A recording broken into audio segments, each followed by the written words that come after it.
like to have authority when we go out at night to protect her. That's a different That was thing. always my position. But that's not what you said. But that was always my position, Piers. So again, I simply say to you, It is what I said, though. Do you wish you'd phrased it a different way? No, because we're talking about long format copy where I'm talking about a woman who has come to me and said, you're responsible for making sure I'm safe. I said, well, then I have to make the decisions. When an 18-year-old boy reads, I must have some authority over a woman, what do you think he thinks? Well, I understand that. And I said this earlier when you tried to say I was backtracking, which I'm not doing. No, actually, I'm not. I don't want to. Okay. I'm not trying to gotcha you. Cool. I'm trying to work out exactly what you actually I understand think. with massive fame comes massive responsibility. I understand that a percentage of the population are always going to take everything that's said by anybody out of context. Would you change the wording of what you said there? No, I would just encourage people to watch my long format copy and understand it Would fully. you tell an 18-year-old boy you don't have authority over women? Absolutely. You would say that? Unless a woman comes to him and says, you're responsible for my safety, please make sure keep me safe. Like my woman now says, that comes to Andrew me. Tate, I can sign up to. Well, then we agree. Yeah, but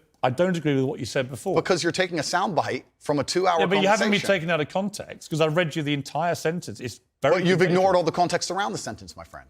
You can't ignore a sentence that says, I must have a degree of authority. But you can when there's a 2-hour conversation where a woman is telling me if she makes me responsible for her safety and me explaining, well, if I'm responsible for your safety, I have the authority to make decisions. So yes, you've ignored all the context. Do you respect women? Absolutely. Why wouldn't I?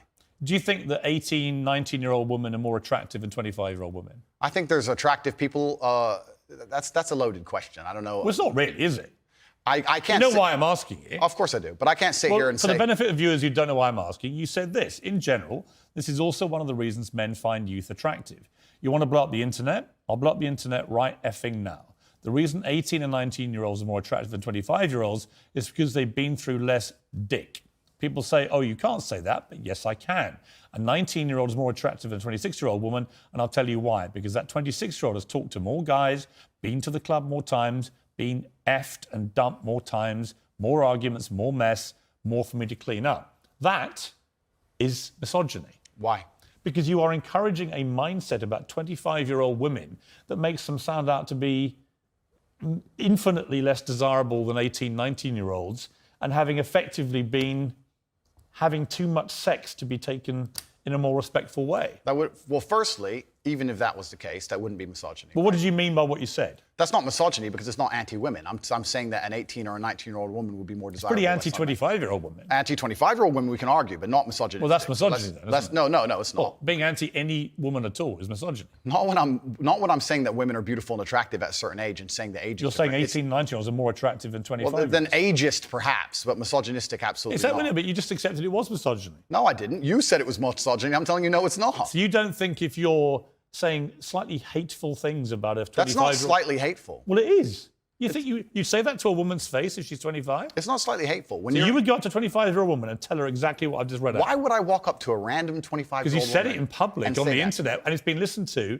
and watched by millions and millions of young, impressionable boys. Correct. There was a large panel. There was a conversation. There was hours long of conversation. There were feminists attacking men for toxic masculinity and attacking me and saying things. And I said things back which were going to antagonize them. Which you've done yourself a bunch of times. I think a lot of allegations of toxic masculinity are not toxic. Correct. I do think that kind of sentence that I just read out, that paragraph, is actually toxic. If you genuinely mean that, and you say you wouldn't say it to a woman's face, but you said it in public about women of that age, I do think that's misogynist. And I think you probably do too. I don't think it's misogynistic. I understand why it can be insulting to You wouldn't say it to a woman's face? Well, it depends. You're making out like I'm walking around the street going up to random 25-year-olds. Well, effectively, you're doing it to tens of millions of people online. There's no difference. Not at all. We're discussing a topic. We were discussing the ideal age of a man. Should young boys, right, in their teens, are you comfortable that they would have that mindset? Be honest. I think that young boys in their teens lack life experience. They lack nuance. And they need to be very, very careful what they're digesting online, whether it's my content or anybody else's. Yeah, I think you know for a fact millions of them are digesting exactly what you're saying. Completely. The entire internet, to a degree, I think any subject you can find, there's going to be a whole heap of content. I come back to the Joe Rogan thing, Andrew. Is that a lot of what you say, I agree with. Yeah. Right? I do, genuinely. I've written a lot of stuff you said. A lot of the stuff you talk about, I think, yeah, he's got a good point, right? So we agree about a lot of things. But when I read that kind of thing, I'm like, how much of that is you? How much of that is some act? Do you regret saying stuff like this? I don't. And actually, do you see it as weakness to admit you shouldn't have said something like that? No, I don't live with regret. I think what's happened is that, like I said, long format content, arguments with feminists, arguments with the toxic masculine crowd, arguments with the left, and they're going to take a small clip, small sentence from ours, and they're going to try and paint me as a villain. But I'm not left or right. I don't know what you are, Piers. Exactly.